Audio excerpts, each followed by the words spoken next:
Hey everybody, welcome to Bestie Book Reviews. I'm here with my bestie Mandy, and we're here with author Grace McGinty. So kind of fangirling a little bit right now, but it's cool. So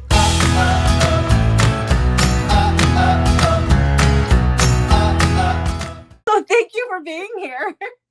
Thank you for inviting me. Of course, I'm so excited. I love that.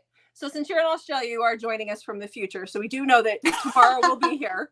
And tomorrow we'll be here. I don't know the lottery numbers. I'm so sorry. Yeah. So is Father's Day a different day in Australia? Is tomorrow Father's Day for you? No, yeah, our Father's Day is in September.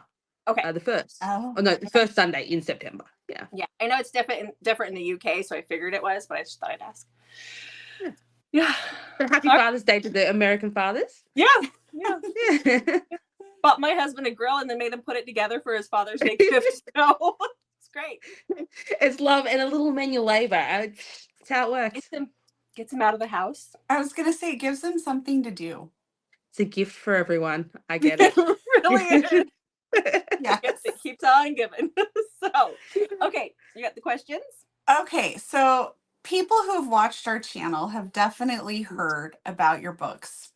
Mm-hmm. But if somebody hasn't watched our channel and is wondering, what types of books do you write? What are your tropes? Oh, okay. So I'm predominantly a YA reverse harem author. Mm-hmm. And within that, I write just about every trope I can think of, except dark. I could never write dark. All my guys end up way too marshmallowy.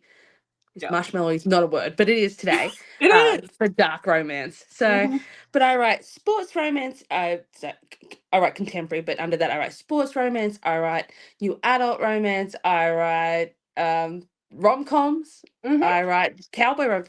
All that, and then I write paranormal romance as well. Yes.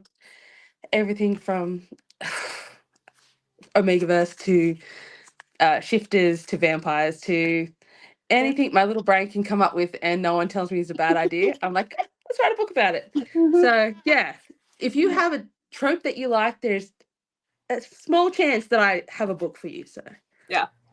I also write MF though. Don't get me wrong, I have 2 MF books that I love, but have no plans to write anymore. So right, you typically go with the white shoes. Yeah. Yep, that's my market now. I've been nicely pigeonholed into it. So yeah. I know. And I was thinking, Jessica is here for that. You betcha. I mean, okay, I'm picky about my white shoes because I feel like you read a book every once in a while, and whoever the author is, like, it doesn't work. There's either too many guys or they're not defined enough. But with yours, they're defined. Like, you know who's who. There's a connection between each one, and that's really fleshed out. And so I think that's why it works for me. It really does. I try. Yeah, you do.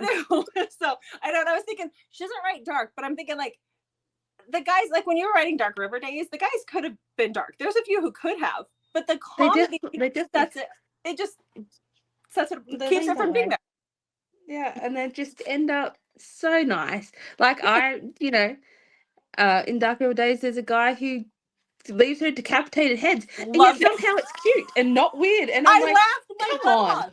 Yeah, it was endearing. I was like, I left her a gift. I was trying to explain that to someone who asked me about it, if there was any triggers in it. I'm like, well, there's decapitation, but it's kind of like cute decapitation. And I'm like, what is my life, really? Exactly. That should be on a t-shirt. It's capitation, but it's cute. Yeah, that's right. Yes. Writing that down as a merch idea. Exactly. So before I ask you the next question, I wanted to let you know, I don't know if you've heard this story before, but you had a huge influence on our channel early on, because when we first started, we didn't call our weekly wrap-up 1-minute book recs. We just did like this weekly wrap-up where we would talk about what we read.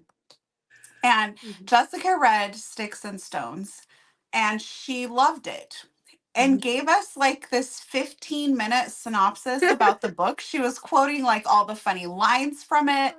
I had fallen asleep. I mean, it was bad. Like, she just kept going. And I'm like, I think that maybe we should come up with like a time limit. Forever change the format. Oh no. And then from that, our 1 minute book recs were born. So keep it condensed. Oh, and it Yeah. was so funny because she just kept going, and I'm like, she's practically reading the book to us. In all The cliff fairness, notes. it was our second, I think it was our second week or second video that we put up where we reviewed our books, and It we was just early learning. on. It was very early. Like the quality is interesting as well. But it was, I watched it the other day and I was like, oh my God, it was like 12 minutes. Like, no kidding. It was 12 minutes. Oh, no. I loved the book so much that it just kept going and going and going. So we credit you with our 1 minute book recs. Yeah. I'm glad you loved it so much. I did. That's wonderful. I did. I think I loved She it. did. I did. I think a lot of it had to do with the guys, but also the baby that was in it, because he was done just right, and it was just a sweet part of the story. So I like kids. It worked. I mean, her 12 minutes did work because I was like, oh, I need to read this book. So I also read it. Yeah. And Mandy doesn't care for white shoes at all. Like, she'll read it. Yeah, she's just not a white shoes girl, but she's read yours because I talk about them so much. So I read several of yours, and I really enjoy the lighthearted humor in it. Jessica calls them like your one-liners. They're great. I love that. Yeah. My mum always says, it's like, she said, I don't know why people think you're funny. She's like, this is what you're like all the time. It's just terrible puns or terrible cliches and making a joke out of everything. And she's just awesome. like rolls her eyes at me. So yeah, she's your mom. She kind of has to, but I'm like, so this will be fun when we get to hang out in person someday. So yeah, I'll have to be on my toes. That's right. Yeah. So do you have a favorite book that you've written or a favorite character?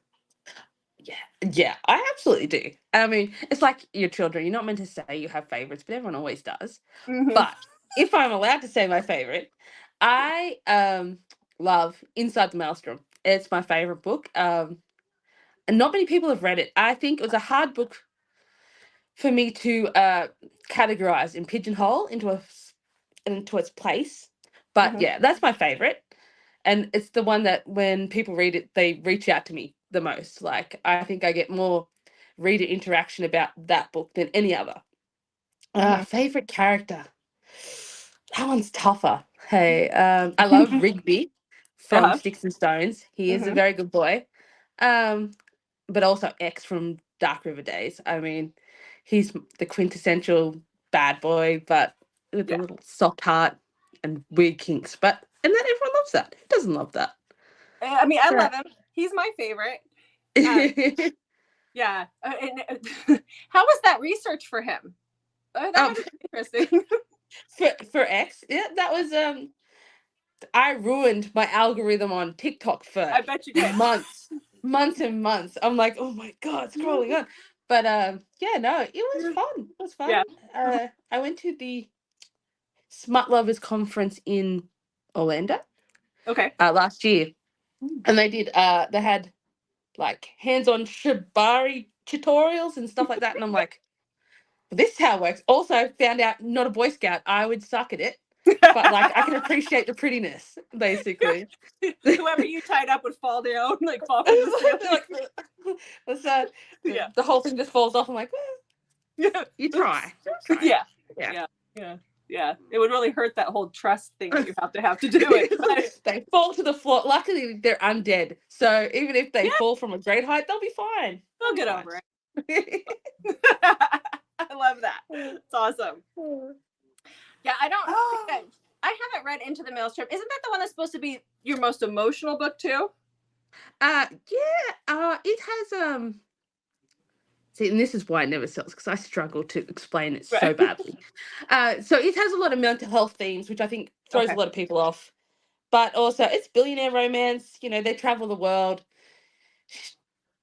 It's that one. Yeah, it is quite emotional, I think, but definitely not the one that people message me about and say, why are you like this? That one is definitely The Last Note, which is one of my MFs. So it takes a long time for people to trickle down to that one, basically.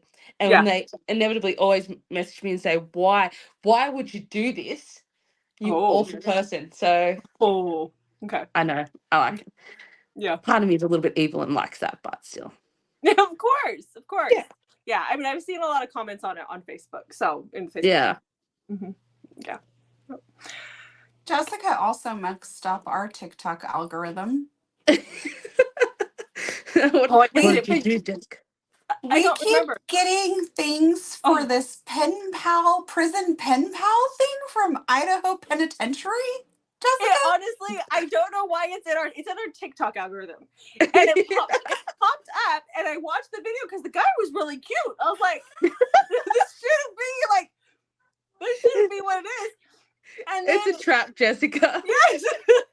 And then now we get those all the time. I didn't like it. I didn't do anything and save it. But all of a sudden now we're getting all these penitentiary videos.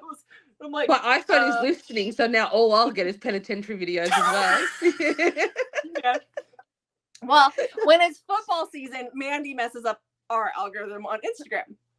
I do. With all the I'll own that. Appreciate I have no regrets. No. All right. Okay. So where would you recommend someone start who is new to your books? That's a good question. I usually try and lure people into the rabbit hole with Dark River Days. Like, yes. Come. Yes. There you go. But it's technically the greater paranormal world that I've written is like one big universe.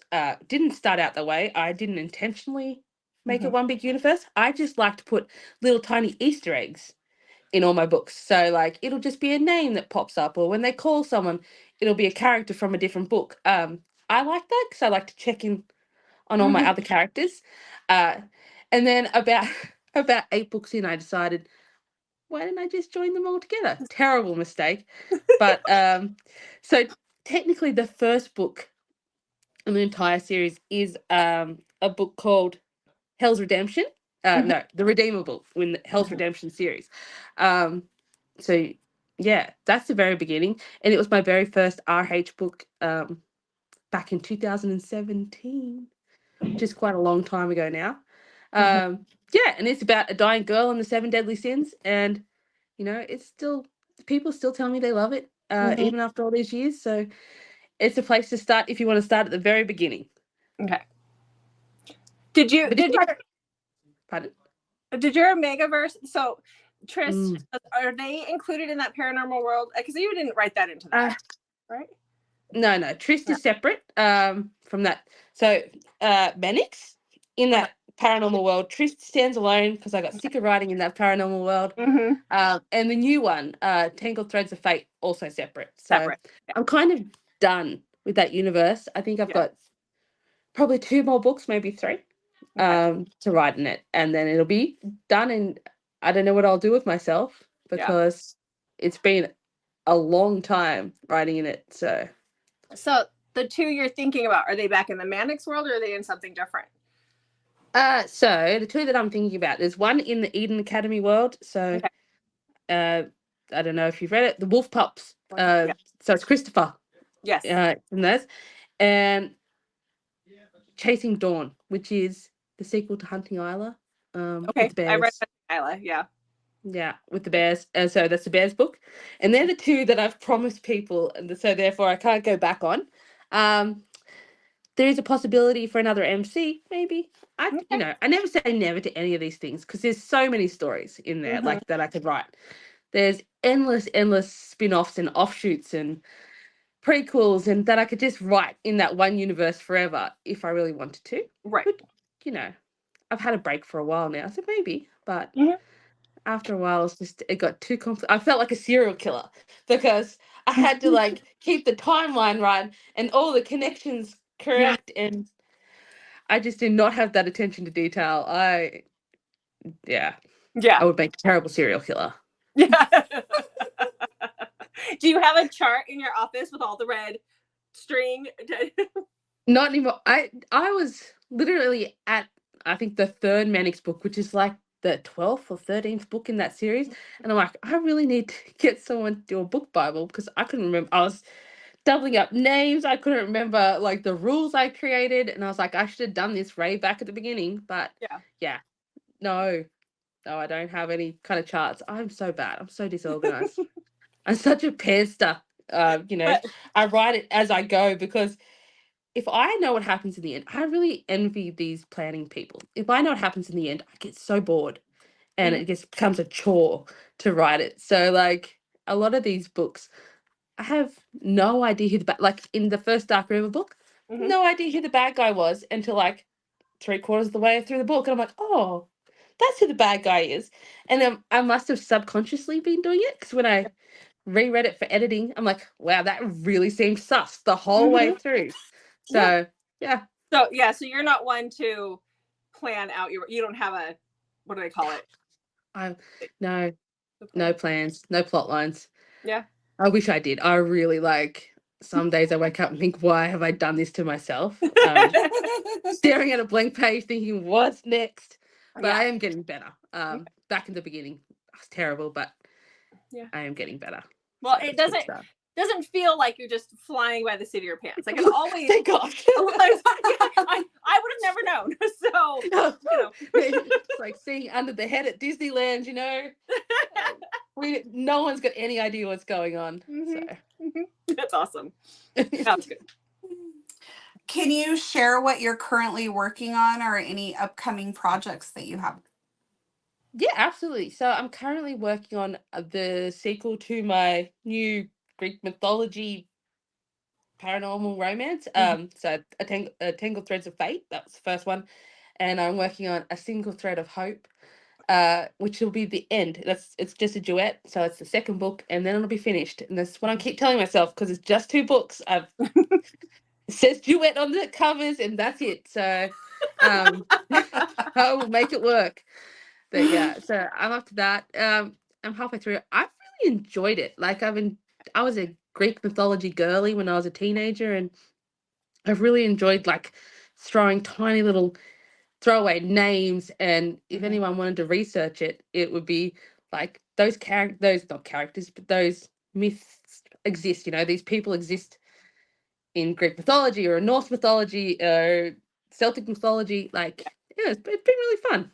Yeah. I thought it was really interesting because I was never really into that, but I love the book. But then when you go into your reader group on Facebook, there's some people that are really into it, and they can tell you all about it. So it was really interesting reading some of that stuff. Yeah, it is. And I mean, hopefully that if you don't want to read into it at all, it's still enough just to be entertaining, if you know what I mean. Yeah, because I didn't, and I think I'm in love with it. I loved it. We just did our top 10 video for that halfway through the year, and it was in there. So yay! So that'll be out soon. I'll send you a link to that too. But yeah, we just did that. So but yeah, I really liked it. So thank you. Welcome. Thank you. It's always a bit of a, when I start something new that has nothing, it's easy with contemporary because it lends itself to, standalones, and people will pick them up. But it's hard starting a new paranormal thing and thinking, oh my God, is it the wrong trope? Is it the wrong time? Is it going to be interesting enough? So, I think especially stepping away from the paranormal universe that everyone knows and loves. So it's a bit of a gamble. So I'm glad you liked it. That's reassuring. And I think what got me when you were first talking about it, when you teased it forever ago, was the whole mysterious pregnancy. She's pregnant. Where's the baby? That did it for me. Yeah. Oh gosh. It's really funny. Sometimes I think, I don't know if that would be a spoiler if you haven't read it. I always think, what's the weirdest way to have a surprise pregnancy? I'm like, well, that'll do it. So that'll do it. Yeah. I know, like there's a lot of pregnancy and babies and stuff, which is funny because I don't have any kids myself. Yeah. But in my books, which I know is not everyone's jam, I had like 2 back to back. And I was like, ugh, people are going to riot. But so far, so good. So yeah, exactly. Yeah. I was surprised with that because you don't always have pregnancy in your books. So no, having there's a lot, 2 back to back. Yeah. So lots of kids. I think kids add an interesting dimension to books sometimes. Like they give a real, like, because people don't live in a vacuum, in a sex-filled dungeon vacuum. You know what I mean? Right, exactly. But interesting vacuum. Someone call up Hoover. But yeah, no. So I like to add like little tiny elements of the real world, you know, because you have kids, you have neighbors, you have, you know, friends. You can't just drop off the face of the earth for a month and have back-to-back orgies. It's just not how the world works. Yeah, X can't keep you tied up in the basement for very long. He probably could, but not without you going on like a missing poster somewhere. Exactly. Exactly. Yeah, we all have real lives. So I think this is a great segue to our next question. How do you come up with these ideas? I wish I knew. Sometimes it's just, oh well, see, a lot of the books for between the idea of Tangled Threads is me avoiding writing Tangled Threads. So I'm like, I really got terrible writer's block for it, which I'm glad didn't come out in the book. Sometimes it does, but so I'm like, I don't want to write this. I'll just write The Daymakers instead, or I don't want to write this. I'll just write an F1 romance instead. You know, and so a lot of that is just me procrastinating. Yeah. And it's or me standing in the shower for 20 my water bill. I wonder if I could write my water bill off on tax. Because a lot of it is just me standing in the shower thinking, but what if I wrote a romance about OnlyFans creators? Like, you know, it's just random. All my best ideas shower. I think you can. You need to talk to your accountant about that because I really think it's legit. I should. I like at least 25% of it should be written off. Yeah.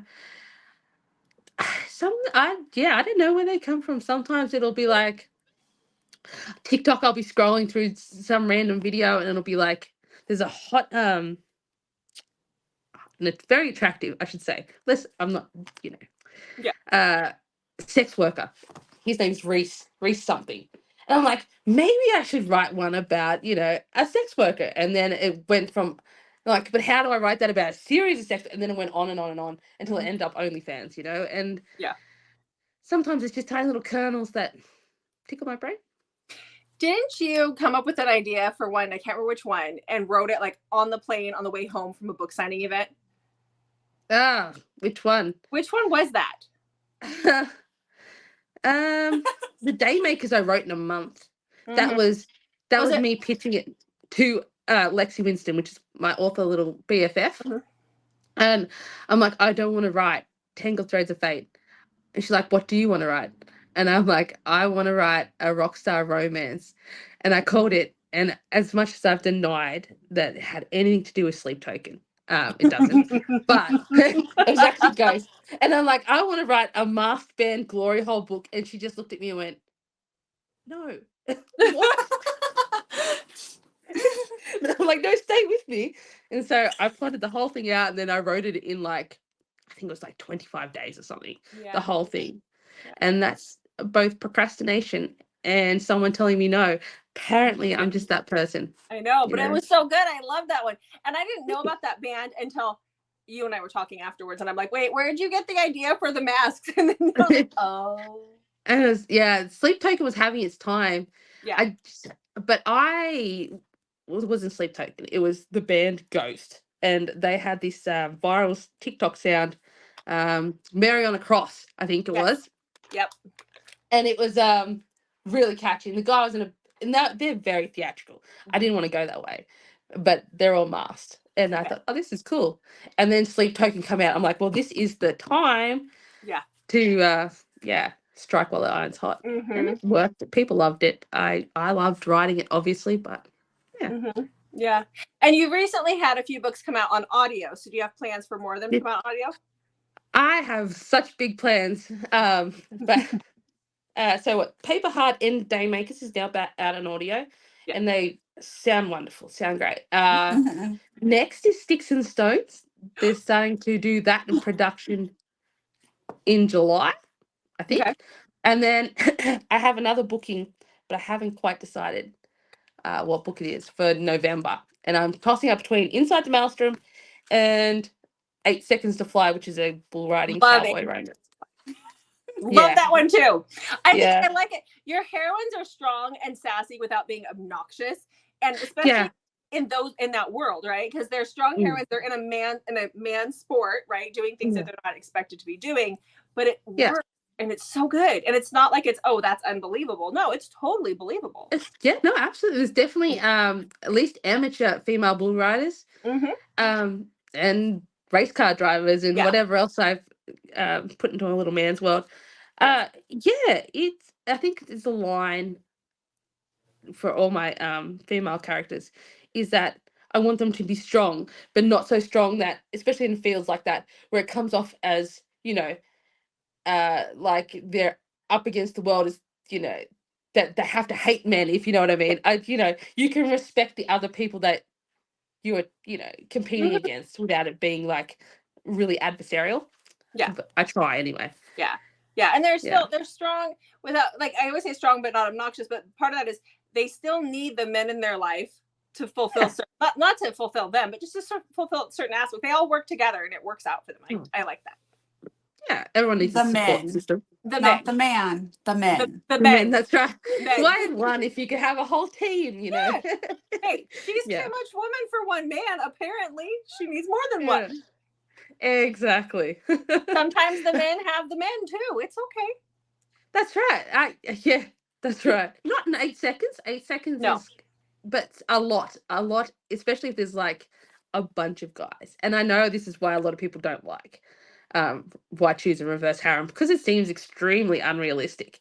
If you've ever, I assume you guys both have husbands. If you have one partner, they're hard work. It's hard work maintaining one relationship, let alone 6. You know what I mean? Yeah. The girl needs to rest. But that's why if they're big harems, I like to put a little bit of other relationships between the actual harem itself, because you can't be one thing for everyone, but you also can't be one person for 6 people. That sounds exhausting.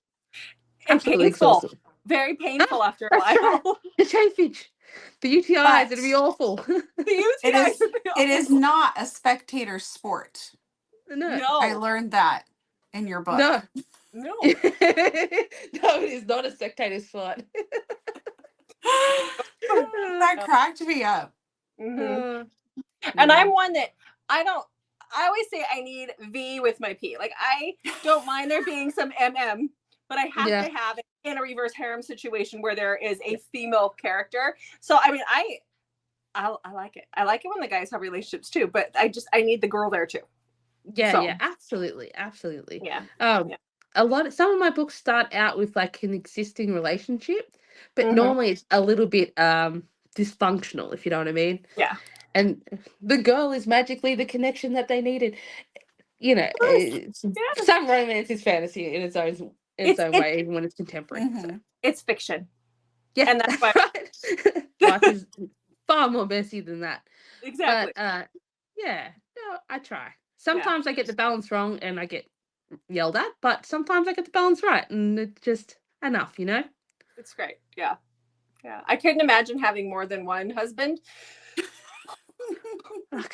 Maybe it's like you could send them on play dates together. Yeah. You know what I mean? It's like, look, I bought you both grills, and I bought one grill and like a whole slab of steak, and look, you can go out and play together.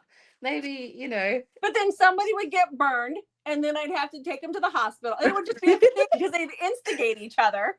That's right. There's someone there always there to hold the beer. It's not like hold my beer and you can talk them out of it. It's like, no, this sounds like a great idea. Yeah. How about we slip and slide? Yeah. Yes. No. And then somebody would be in the hospital. Inevitably how it goes. Yep. I'll just keep the one and I'll read about the groups in your books. That way. So, I'm sure your husband's happy to hear that. He hasn't heard it. He'll hear it when I edit the video. It's okay. This after your comments in our other video. We were filming a video for with like the trope with single dad. Oh yeah. And Jessica's like, well, I don't really go seeking out single dads. I mean, I like married dads. I mean, my God. I'm getting worse. Like digging your hole in it. I mean, I kept just putting my foot in my mouth. I'm like, I don't mean either. I just the one that I have that I made a dad. That's the one. No. That was rough. All right. Well, what do you like to do in your free time? Free time. That's an interesting idea. Free time. I know, wasn't it? God, I like to read. I don't read nearly as much as I do, but I have an absolute barnyard of pets as well. So I like to, hang out with my pets and read a book. And I have my nieces and we go on adventures all the time. I travel a lot. A bucket load of travel. But yeah, I'm a typical introverted bookworm most of the time. I have a nice fire, and I love nothing more than curling up with a block of chocolate, a good book in front of the fire. It's especially in winter. That sounds ideal. That works for me. Yeah. Don't fight a good thing, I say. Yeah. You guys are in winter now, right? Or starting winter? Yeah, no, it's freezing. No one ever thinks Australia gets cold, but it does. It does. And our housing is not made for winter. Cold winters. It's made for hot summers. So no one's got insulation or anything like that. And people come from like Canada and say, I have never been as cold as I have been in Australia because we just don't prepare for it. Like that. I was talking with Karen Crompton. You've met Karen before. Oh, yes. Yeah, you did. I loved it. She's awesome. But we were talking about she always wants me to send her videos when it snows here. So I always send her a video and show her the snow. And she was like, oh, we have snow in the mountains. And I was, you have mountains and snow in Australia? But you do. We have more snowfall in the Australian Alps than in the Swiss Alps. Really? So, yeah, it's just... Everyone thinks Australia's hot and beaches, which it is. Don't get me wrong. A lot of it is hot and beaches.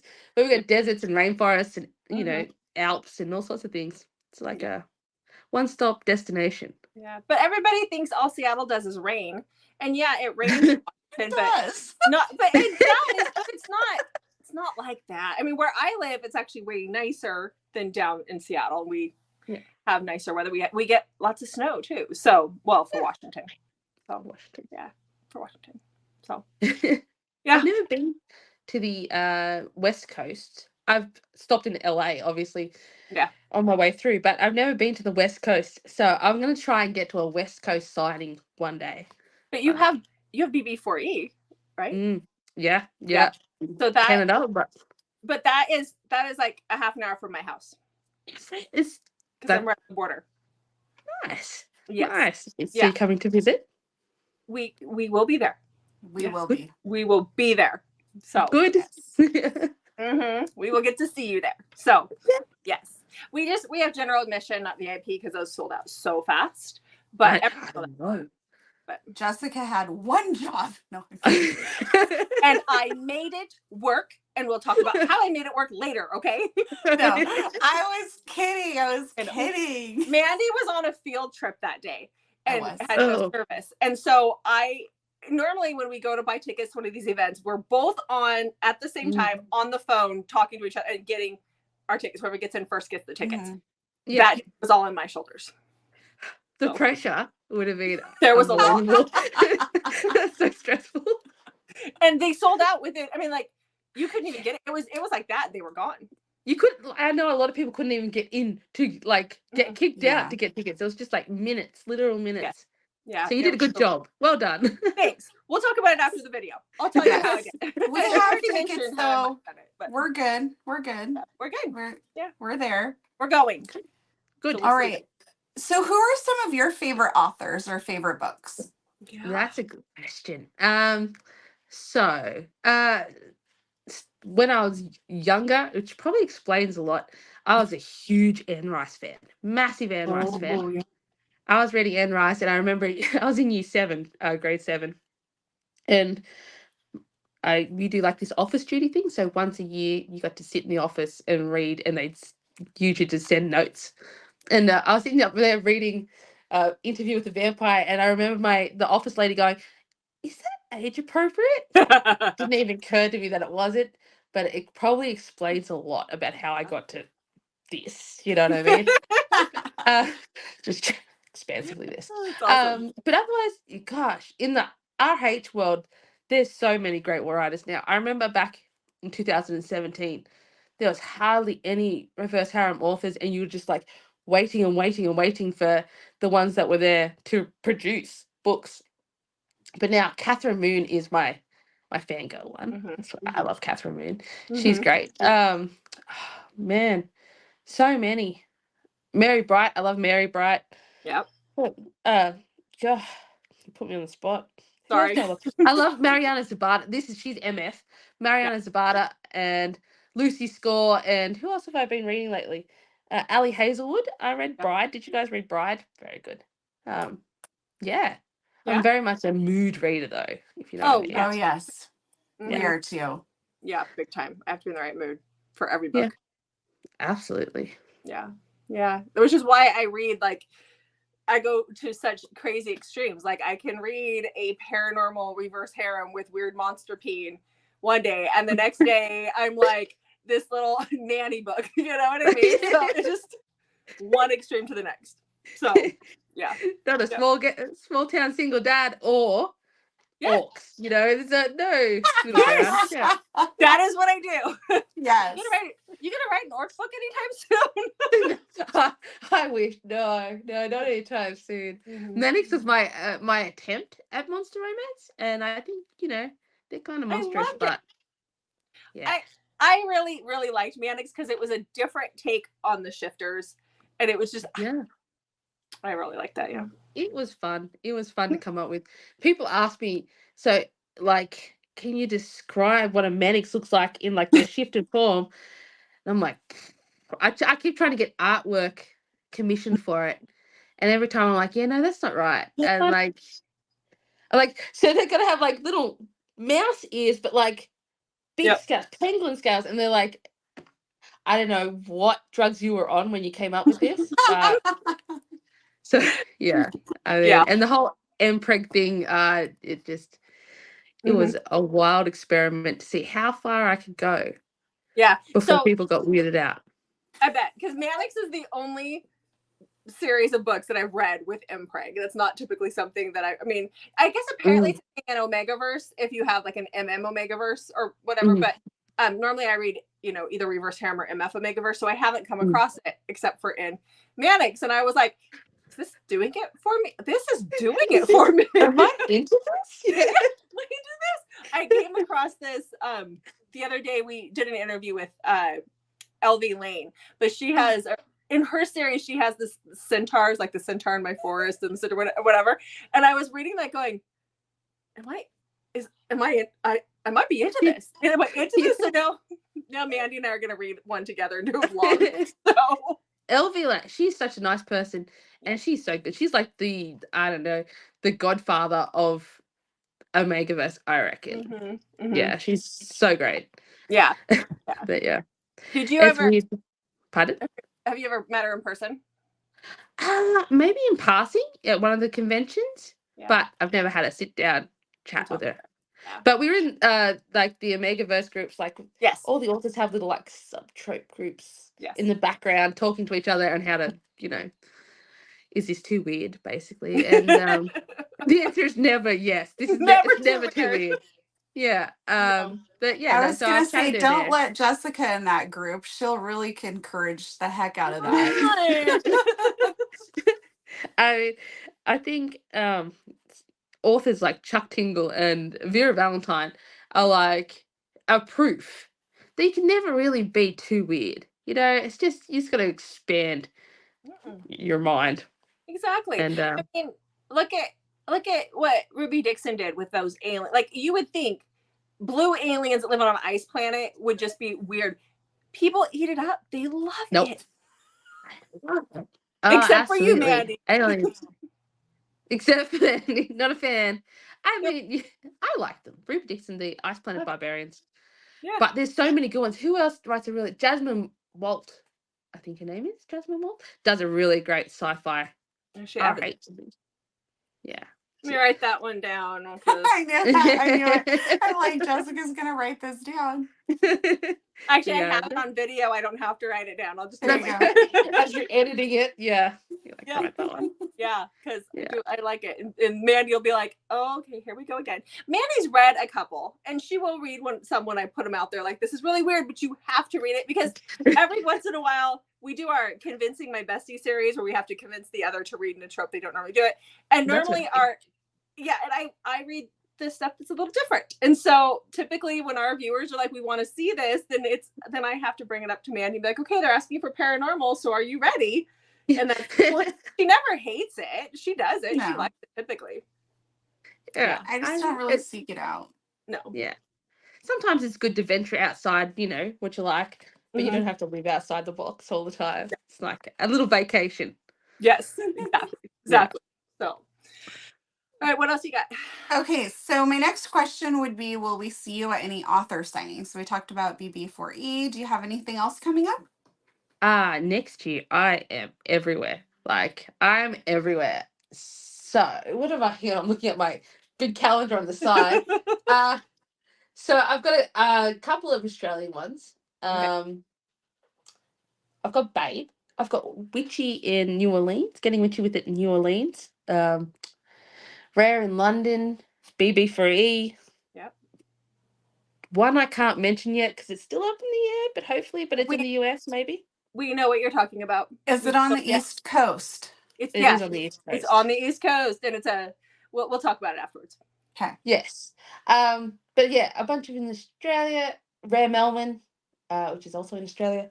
But yeah, so I am gallivanting around the world. Mm-hmm. For I want to go to New Orleans, Mandy. How come we're not going to New Orleans? I don't know. How come Mandy, why are we not going to New Orleans? I don't know. I'm going to write this down and look into it. Because I told when we first started this, I was like, if there's ever one in New Orleans, we have to go to New Orleans. I've always wanted to go there, even though I've never been there. Yeah. I'm writing it down. Yeah. Well, it's on, I think we have 29th of June. 29th of June. Yeah. You could do that. But we'll just be getting back from the other one. Or we just fly there instead. Because we'll be in Ohio. That's what I'm going to do. Is it really? We'll be at an event in Ohio the weekend of the 20th of June. And then... That's so close. So close. Yeah. So it's only a few hours from Ohio to New Orleans. Or New Orleans or how maybe it's a road trip. Like a whole big trip right around. We could rent a car and get a really cool one, Mandy. An RV. With that. Hey, you're driving then. I'm not driving the RV. You can drive I'm not the driving the RV. That just sounds like an accident waiting to happen. That's why I want you to drive. Then when we get there, we'll be like, hey, Grace. I love it. Yeah, yeah, Bestie's on tour. We could be like, it's a party in the RV. Although our idea of a party is reading books, but yeah. Rita's gone wild. It's just everyone there reading a book. Yes, that would be awesome. That's awesome. Oh, I love it. Okay, what else you got? All right. Well, is there anything else you would like to share? I don't think so. Yeah, other than the pre-order for Single Thread of Hope. I need to shorten my titles. A Single Thread of Hope is out now, and it'll be out in August. What else do I have? Yeah, I got. Oh, hang on, I'll show you guys these. I got a new special edition hardcovers. If I I'll hold them still longer. It. Yes. Hang on. There we go. There. I don't know if you can see so, that. I can see, and then the inside.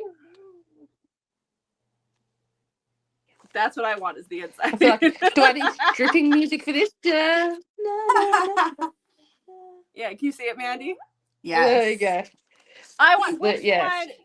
I mean, I want all of them, and that's why I'm like, how many copies of Dark River Days is too many? Because obviously I've got several back here. But which of the four is the one that has the sheriff badge on it? Because that one's hot. Okay. That's a good question. I think it's Happily Undead. Thanks. Let me have a look. No. Okay. I'll find which one has the sheriff's badge. Because that was when you posted the pictures in your Facebook group. I was like, "Oh, guys is hot. on the cover. All 7 are on there. There it is. There it is. Yes, that one. Let's walk here. Yeah. Nice. So, Very cute. And like, yes, even the new guys whose names I had to actually Google. You had to do what with them? You had to Google them because you couldn't remember? They're the last covers I'm ever doing on them too. Personally, sometimes book boxes reach out and they do their own. Yeah. Yeah. I must be delayed. Yeah, you are But delayed. yeah, I couldn't remember their names. Yeah. So I'm like, what are their names again? What do they look like? It's so bad. Because they were added in the 4th book. So what is a great way for readers to connect with you? You can connect with me all over the place. I have Instagram. You can DM me on Instagram. I have a Facebook group, Grace's Bookish Angels.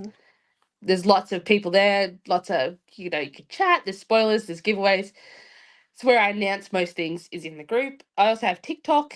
What else do I have? I think that's it. Threads. I have Threads, but I don't ever talk on it. But yeah, you can just reach out to me anywhere. You can email me on my website and I will email you back. I'm pretty good about, chatting to the readers.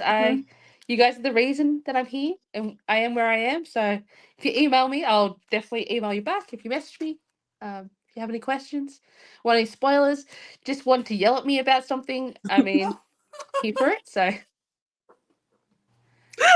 it happens. You so encourage much. I bet it does. Yeah. But yeah, absolutely. Reach out. The whole authoring thing is a bit of a lonely business. We're normally just locked in our little offices for days on end. So yeah, human interaction, much needed and desired. So. Okay, we'll make sure you get some. Yes. Yeah, that's awesome. All right. Well, thank you so much for being here. Like, just made my day, made our day. Yeah. So yes, thank you so much. Yeah. Thank you for inviting me. This is fun. Yeah. We love doing these interviews. So tell all your friends. This is wonderful to interview with. That's a 10 out of 10. Do recommend. Yay. Okay. Well, thanks again, Grace, for being here. And thanks to everybody out there for watching. We'll see you guys in the next video. Thank you.